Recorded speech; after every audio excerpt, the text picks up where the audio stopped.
whether it be in businesses, whether it be in church leadership. It's something that when I started to discover this, I implemented it across the board. And it's like, this is the way we're going to start doing things, the way I want to start operating, because I found that I was then accepting other people as they were. And really, like you said, valuing who they are, not just their input, but valuing them, those unique personalities that are different from me, but help me be more like Christ. Welcome to the Developing Great Relationships podcast, where we are having conversations to help you understand God's design for great relationships and how to develop the habits needed to achieve it. Now here is your host, Joshua Verwers. Hey everybody, Joshua Verwers back here once again, joining you here on the Developing Great Relationships podcast.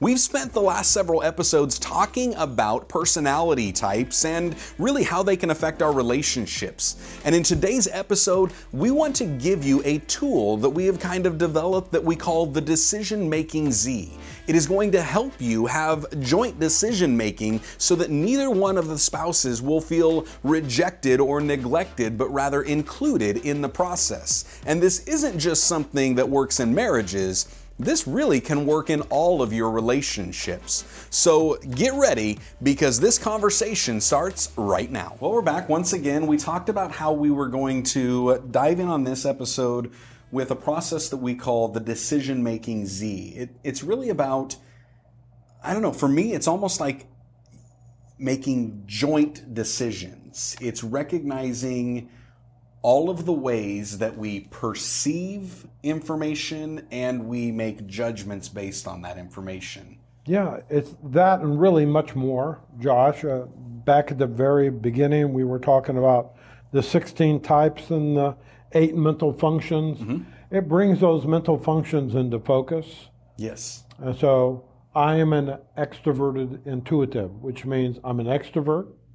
And the dominant way that I process information and make decisions is that extroverted intuition. Mm-hmm. And so people will know me about the possibilities. I'll problem solve and talk with you about what may be and what we could do. Other people, they might have dominant sensing, which means they would be relaying the facts. They would see the facts, relay the facts, talk about the details, get everything down. Some people will be dominant T, which means they'll be extroverted T, and they may just logically tell you everything. Yeah. Logically, this is what we need to do. Here are the bullet points, and here's the logic behind it.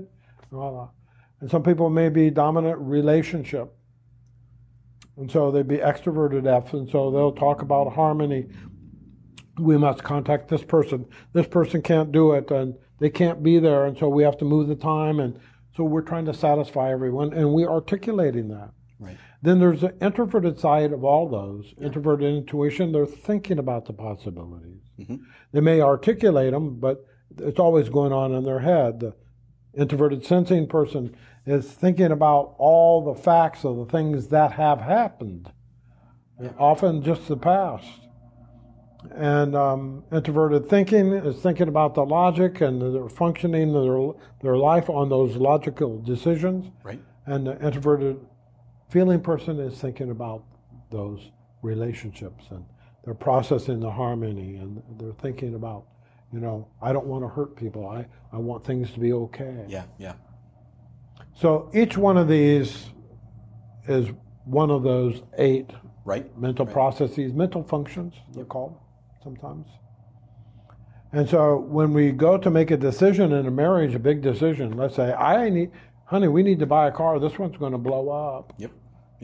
Which car do we get? And, the joke is, she says, I like red. Yeah. Yeah. So it's much more than that. So how do we make the decision about buying the right car? Yeah. Or does he bristle and say, I'm the man of the house, I'll make the decision? See where that gets you. Right. Yep.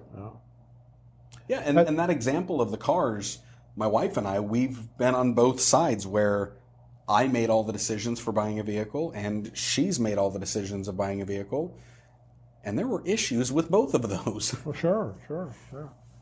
How do you say lopsided? Yes, we say lopsided by a white Dodge minivan and a red Ford Focus. Perfect example. Yeah. Yeah.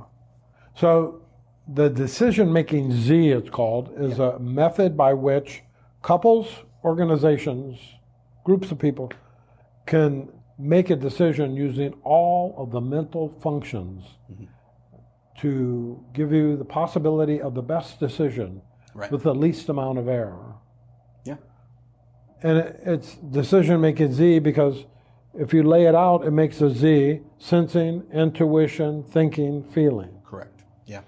And it starts with sensing the facts. What are they?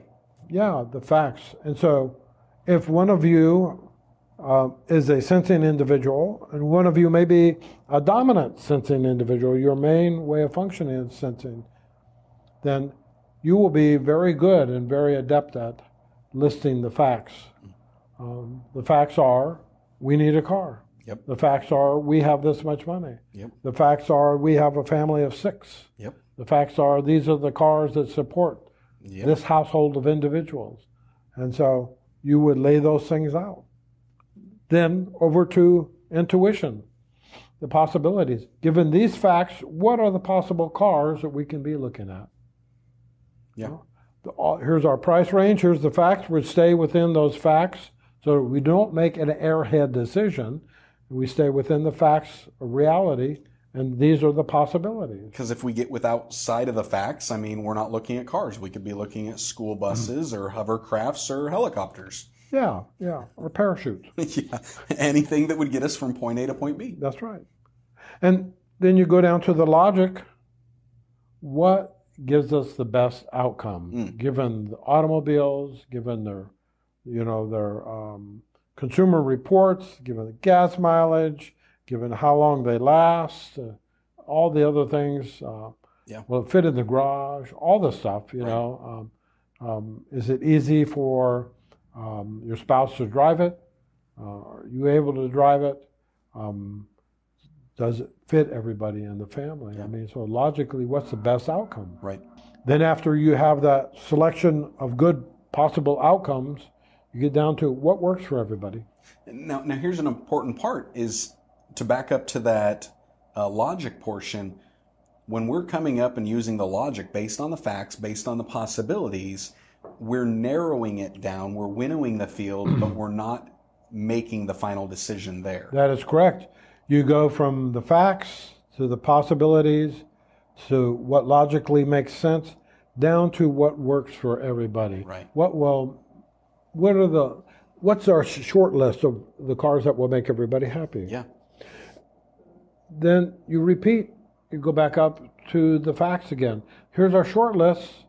Have we forgotten anything? Right. Are the facts? Are there anything, else there that we need to look at? And then, are these really the possibilities? Are there any other possibilities? Is this it?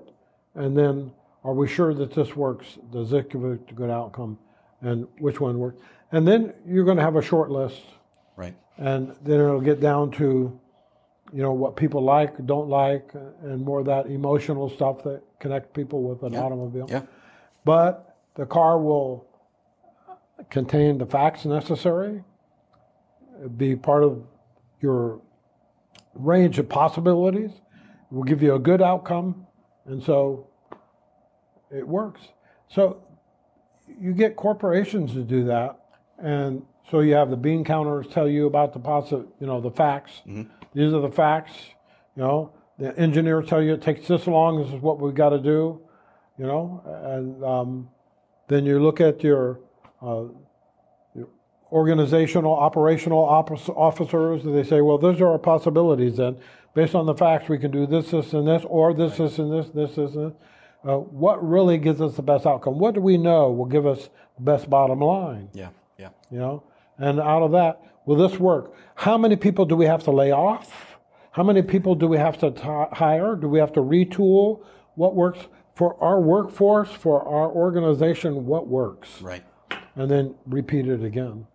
Yeah. And so, and in doing that, what it does is it takes all 8 of those, types, and those mental processes, and it includes everybody in on that. Everyone becomes valuable. Yeah, it's inclusive rather than it being rejecting. Yeah, it's inclusive, and it teaches an admiration of the differences. Yeah.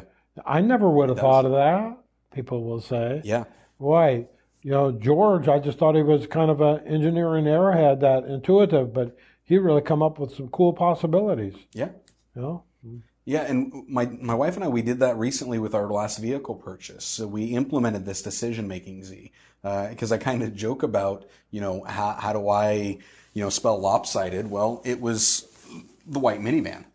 That was me. I mean, I went with that, the extroverted logic. And it was like, here we go. This is what it's going to be. The best possible scenario for a family of 6, based on our money, based on the gas mileage I would like to see, is a white Dodge minivan.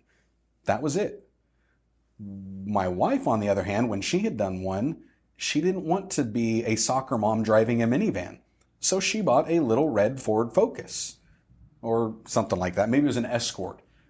The problem was that only seated 5, so it didn't work for most. It worked for her and the kids, and I was on the outside. Good for soccer mom, but not for dad. You put him on top like a trophy deer. Yep. I'm rolling around in the trunk. But then this last time we implemented the decision-making Z. And so when we start with the facts, and here's our budget, here's what we're looking at, here's how many we have, all of that, and we went to the possibilities, and all of a sudden she opened up a possibility I didn't even think of, which we eventually landed on, and it was a GMC Acadia.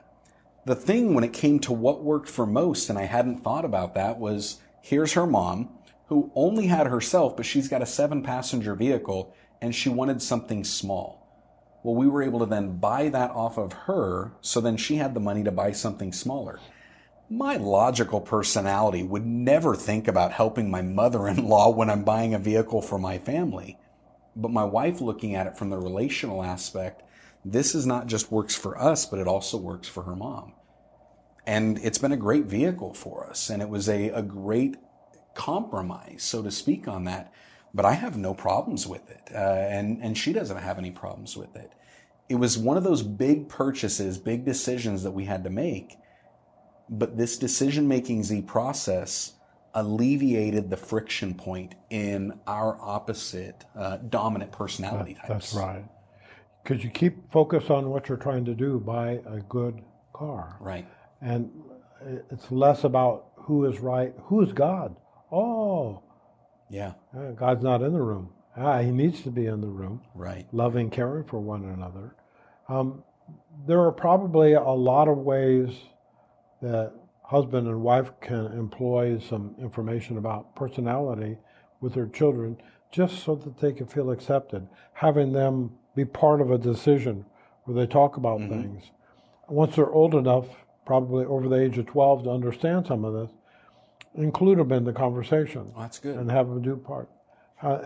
You'll get them say some sensing things with the logic and say, well, that's really good. We'll put that up there with sensing and explain why. And so, they're out of their own dominant function will come things. May not be at the proper time, but there come things. And value it and put it on the board. That's a good idea. It's a good way to teach people about our fundamental differences. These are mental functions in this Z. They have been documented. They have been mapped at MRIs and electroencephalography. It's all been proven that it exists. And so this is part of how we're made. Yes, because of genetics flaws, we're not as whole as we should be and balanced. And so anytime we look at these differences and enjoy what we don't have, we're being like Jesus. We're wanting to be like him. We're saying, that's right. Jesus, you're whole, and I want to be like you, and I see this aspect of you in my spouse or my child, and I want to know more about it. Man, I love that. Yeah, there's a big difference. Yeah. Big difference. Yeah. And rejecting and hating and demanding that people be like them. Yeah. So good. So good. So, that would be, I guess, this process, that decision-making Z, is the one thing that I don't know how many people I've told, whether it be in families, whether it be in businesses, whether it be in church leadership. It's something that when I started to discover this, I implemented it across the board. And it's like, this is the way we're going to start doing things, the way I want to start operating, because I found that I was then accepting other people as they were.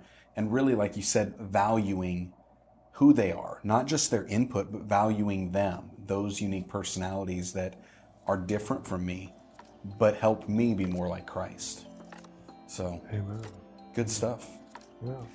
All right, well, thank you so much. This has been good. I know we've been enjoying this whole personality stuff, so I just want to thank you for being a part of it. And catch them on the next episode. I've enjoyed it. All right. I hope you enjoyed that episode. I hope you enjoyed looking at personality types and how that can really affect us in all of our relationships. If you did enjoy this episode, I would just encourage that you could share this with your friends, with your family, by using the social media links below. And until next time, we will just see you on the episode so we can all develop great relationships.